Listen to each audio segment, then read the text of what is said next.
Assalamualaikum. Materi pembelajaran hari ini adalah mengenal seluk-beluk surat lamaran pekerjaan yang terdiri atas pengertian dan jenis surat lamaran pekerjaan, isi dan sistematika surat lamaran pekerjaan. Yang ketiganya, simpulan sistematika dan unsur isi surat lamaran pekerjaan. Yang keempat, unsur kebahasaan dalam surat lamaran pekerjaan. Dan yang kelimanya, menyusun surat lamaran pekerjaan. Baiklah, sekarang kita beralih kepada pengertian dan jenis surat lamaran pekerjaan. Pengertian dan fungsi surat lamaran pekerjaan. Jenis surat lamaran pekerjaan. Surat lamaran pekerjaan merupakan jenis surat pribadi yang resmi permohonan pekerjaan kepada kantor, perusahaan, atau instansi tertentu. Pengertian surat lamaran pekerjaan. Kemudian fungsi surat lamaran pekerjaannya adalah yang pertama, sebagai tanda bukti tertulis pengajuan surat permohonan pekerjaan. Yang keduanya sebagai media atau alat komunikasi. Dan yang ketiganya sebagai bahan pertimbangan penerimaan pekerjaan. Berdasarkan jenis pembuatannya, surat lamaran pekerjaan yang digabungkan dengan riwayat hidup atau kurikulum vitae, dan yang kedua surat lamaran pekerjaan yang dipisahkan dengan riwayat hidup atau kurikulum vitae. Berdasarkan sumber informasi lowongan pekerjaan, surat lamaran pekerjaan berdasarkan iklan media cetak, surat lamaran pekerjaan berdasarkan informasi dari media audio atau radio, dan yang ketiga surat lamaran pekerjaan berdasarkan informasi dari orang lain. Kemudian surat lamaran pekerjaan berdasarkan inisiatif sendiri. Isi dan sistematika surat lamaran pekerjaan.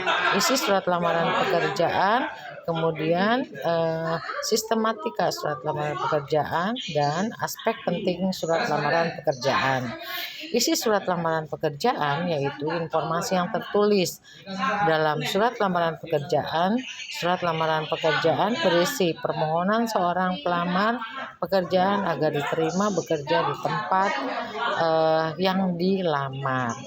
Kemudian yang sistematikanya, yang pertama, di dalam menulis surat lamaran pekerjaan itu harus dituliskan dulu tempat dan tanggal pembuatan surat.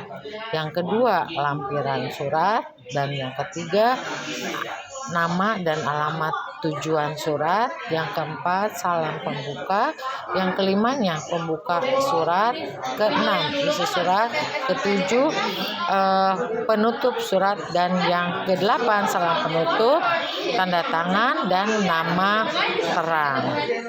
Berikutnya, aspek-aspek penting yang harus ada dalam surat lamaran pekerjaan terdiri atas pernyataan umum atau tesis dan argumentasi. Pernyataan umum atau tesis berfungsi sebagai informasi terkait dengan pekerjaan yang akan dilamar. Sementara itu, argumentasi berfungsi menguatkan pernyataan umum atau tesis tersebut.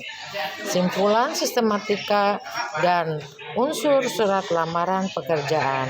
Simpulan sistematika dan unsur-unsur surat lamaran didapatkan dengan menggali informasi dalam surat lamaran dan surat lamaran. Informasi yang dapat digali seperti tempat dan waktu pembuatan surat lamaran pekerjaan, identitas pelamar, isi surat lamaran, informasi penguatan identitas pelamar, serta salam penutup dan salam pembuka dan salam penutup.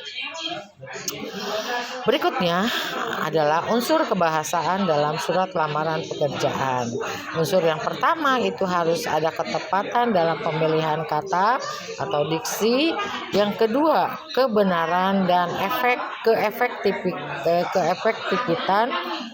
keefektivitasan struktur kalimat. Yang ketiganya, kepaduan paragraf, dan yang keempat, ketepatan penggunaan ejaan dan tanda baca. Sekarang bagaimana penyusunan surat lamaran pekerjaan?